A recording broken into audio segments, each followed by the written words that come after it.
Alright everybody, welcome to the channel. So this is going to be a GOTENKS deck that I've been testing out a lot recently. Has my favorite engine personally in it, so I hope you guys like it, and here it goes.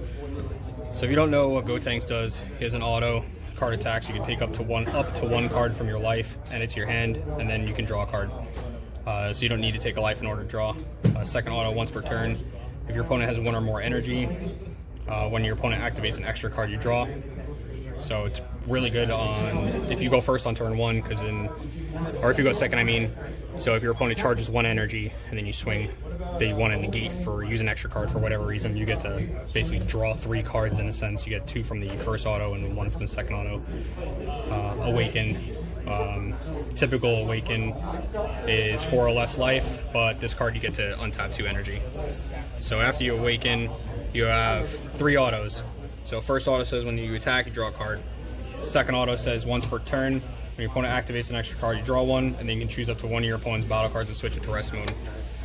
Third auto, once per turn, when you activate the Union Fusion card, you get 5k power and crit for the turn. Not really going to be utilizing that at all this whole entire deck, so I kind of just don't even worry about that one. So first we're going to go over the extra cards. So extra cards, we got 3 Nimbus, still a busted negate, still stops more than 1 attack per turn. Obviously doesn't hit Unisons because it specifies battle cards. Second extra card is for planets. Obviously planets, if you don't know what it is, it's a field card for 1 cost yellow. At the end of your turn, switch all Great Apes into your battle area into active mode. And then second auto, when it's played, or placed in the battle area I should say, because you don't play extra cards, you activate them. Choose up to 1 Saiyan with energy cost of 4 or less from the deck and add it to your hand and shuffle your deck. So 99% of this deck is going to be Saiyan, so later in the game they're not necessarily dead cards because you can pull out the super combos that I have in the deck. I run 3 full moons. So if you don't know what the card is, it came out in a recent anniversary box. It's a permanent. It says if you have a Great Ape battle card or Great Ape in play in your battle area, you can activate the card's activate battle from your hand without paying its cost. So instead of a 1 cost, it's a free card. Activate battle says you choose up to 1 mono yellow card and it gains plus 10k power for the battle. Really good, free super combo basically. If your opponent if it's during your opponent's turn, you choose up to 1 Great Ape in your battle area and restand it. So essentially you can block with one of your Great Apes and then you can defend it using this, buff it up to whatever the power level might be, whether if it's a new Xeno Bardock, it'll be 25k after this. If it's the old ones, it'll be 30k after this, and then you can restand it and utilize it for another blocker. After that, we got 2 Vegeta Final Flashes. Extremely good card in yellow in this meta. At least that's the way I feel about it. It's a 1 cost activate battle. If your leader card is yellow, which it is, you choose up to 1 of your leader cards or battle cards. It gains 15,000 power for the duration of the battle. So this combined with Full Moon on top of an Ape, even if you're aggressing and you have a double striker, it's so much power for so little cost. And then auto, if all of your energy is yellow, so it counts for multicolors. I'm not running any. The deck's mono yellow for me. But when you activate this card, you choose it to 1 of your opponent's cards, ignoring barrier, and negate skills for the duration of the turn. So you can essentially swing at leader, activate this, add the 15k to your leader if you have to, or you can add it to something else. Not that it wouldn't affect anything because the power level falls at the end of the battle. But you can negate like a blocker ability or something like that if you know you're going to go for game and they got some defense on the board. So I was going to main deck 2 of these. I don't feel like 2's good, honestly. I think you don't really need it, honestly. I just love the deck, so I run at least 1. If you don't know what this does, it's a 4 cost. It's kind of heavy, but if you can get this off and the King Vegeta Unison -4 off, and essentially for 4 energy you're summoning 4 apes out and drawing 2, it's pretty good. So if you don't know, activate main after you pay 4. Choose up to 2 Great Apes cards with energy cost of 4 or less from your hand and play them, then you draw 2 cards. If they get counterplayed, you don't have to play the cards, essentially, since it's a blind window and counter window 1. And then you still get to draw 2. And then I only have 1 release from Evil. I would probably run 2 of them. So I'm going to at least run 1 because it's busted. 1 cost. Counterattack, it's not a negate, it's just a counterattack. A lot of people forget to realize that. Some people just forget it in general, especially with the new dormant potential as well. It's not a negate, it's just a counterattack window 1. Choose the attacking card, negate it, or ignoring barrier, excuse me, negate its skills for the turn. It can't be switched to active mode until the start of my next turn. Permanent, if you have a yellow Unison in play, no marker cost, you don't need 2 markers, you don't need 3, you don't need whatever. You can activate this card's skill from your hand without paying its cost. So it's essentially a free Vegeta Final Flash, but only for the attacking card. And then 4 King Vegeta, Royal Pride, Anniversary Box, Unison. If you don't know what this card does, +1, activate main. Your leader card is yellow. You look up the top 5 cards of your deck, add 1 yellow or mono yellow grade 8 among them to your hand, and then shuffle your deck. And then -4, activate main. Play up to 2 mono yellow grade 8 cards with different names and energy costs 4 or less from your deck, and then shuffle. So it's kind of like March. You don't draw. Obviously, if you minus the 4 and you remove the Unison, your opponent has a counter window. If they counter, it hits both cards, assuming they don't have deflect, which no ape right now has deflect, so it's not really that's really not an option. But you get to play them from your deck, which is good, so you don't need to have them in hand, which a lot of people forget. Like hand destruction, if you had this on board, you can still get 2 apes out as long as they don't counterplay it. So going into the battle cards, I have my 1 costs. You have Bardock, Surge of Inspiration. It's a negate that comes into play. That's a Bardock. So I have Will of Irons in here that you'll see soon. It's basically a evolve target for Will of Iron. Currently I run 4 of the Counterblast Sun Gohans. The reasoning behind this is because of the other cards I have in my deck. So I can tap 1 and play it. When it's played, I can choose one of my opponent's battle cards and switch it to rest mode. I don't really do that a lot. I kind of do it on a very situational situational aspect. But you combo when you're at 4 life. You can either draw 1, or during your turn, if your opponent has 5 or more cards in rest mode, you can choose one of your opponent's battle cards, and it costs 5 or less in rest mode, and KO it. It doesn't ignore barrier, so it's very, very situational.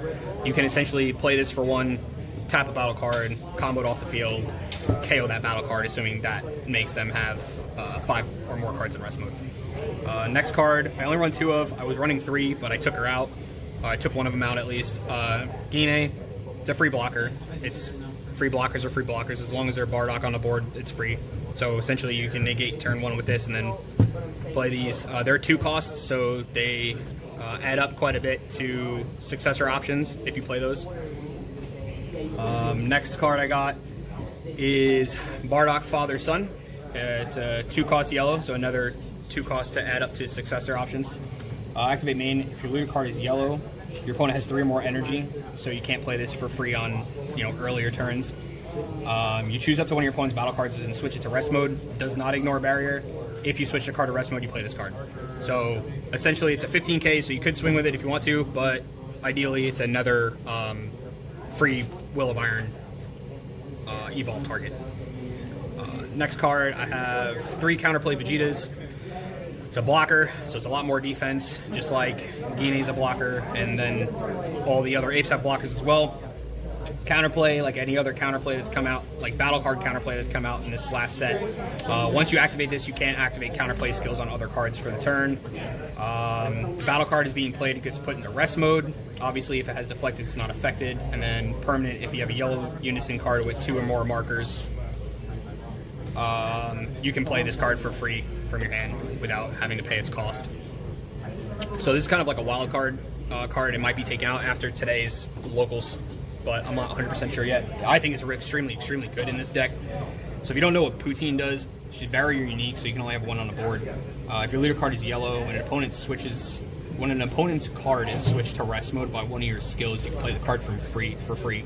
So 1, it's a free card, so it's plus in that aspect, but 90% of your cards are tapping things down. So Vegeta taps something down, Bardock Father Son taps something down. If you hard cast the Gohan super combo, that taps something down. So there's a bunch of other cards in the deck that as well tap something down. But auto once per turn is the reason why I played. when your opponent plays a battle card using a skill or activates a counter, any type of counter, not a counter play, not a counter attack, just any counter at all, you choose up to one of your opponent's battle cards and switch it to rest mode. So when my friend brought this up to me a while ago, because he plays this in his Sin Shenron deck, if your opponent activates like Overwhelm for a game ender, right, and you have this on board, Overwhelm's a skill. So it's an auto, so it'll go into pending and then resolve after the other cards in play.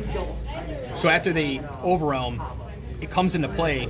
The auto can't be negated because it's already pending, and then you just rest the card coming in. So they basically use their last bit of resources to do absolutely nothing with it, and it taps it down. So like he specifically used it against a Demigraw Secret Rare, and then ended up winning the game that way. Next cards, obviously, since we're running the Bardoks, we're going to run 4 Bardock Will of Irons. I have 6 targets for Evolve, and then you can also evolve it over itself. You can evolve it over the next ape we got, which is Warcry. So jumping back to Will of Iron real quick, it's a double striker blocker. It restands with Planet. During your turn, at the end of battle, after you combo with this card, you choose up to one of your Bardoks and evolve it over the card. So it goes to the drop first, comes into play. So once it hits the drop, the auto will resolve, and then the opponent has a counter window. Same thing for this. Comes into play after you combo with it. It's a 2-cost 10k though, so it's a little heavy. If your leader card is yellow at the end of battle, in which you combo with this card from your hand, you play this card. So it doesn't have to evolve, but this can also be played off in defense. This is more of an offensive card because this one, it has to be in your turn. This one can be on any turn. It's a 20k double striker. It's not a blocker though, but it still restands with Planet because it's a grade 8. And then when you play this card, you draw one and then choose up to one of your opponent's battle cards and switch it to rest mode. Doesn't ignore barrier. Next card we have is a Bardock Xeno card. Anniversary box card, unique, only have one on the board, critical, blocker, 15k. So it's a little bit less power, but it does have critical, which is big. Permanent, you can only play mono yellow and Saiyans cards.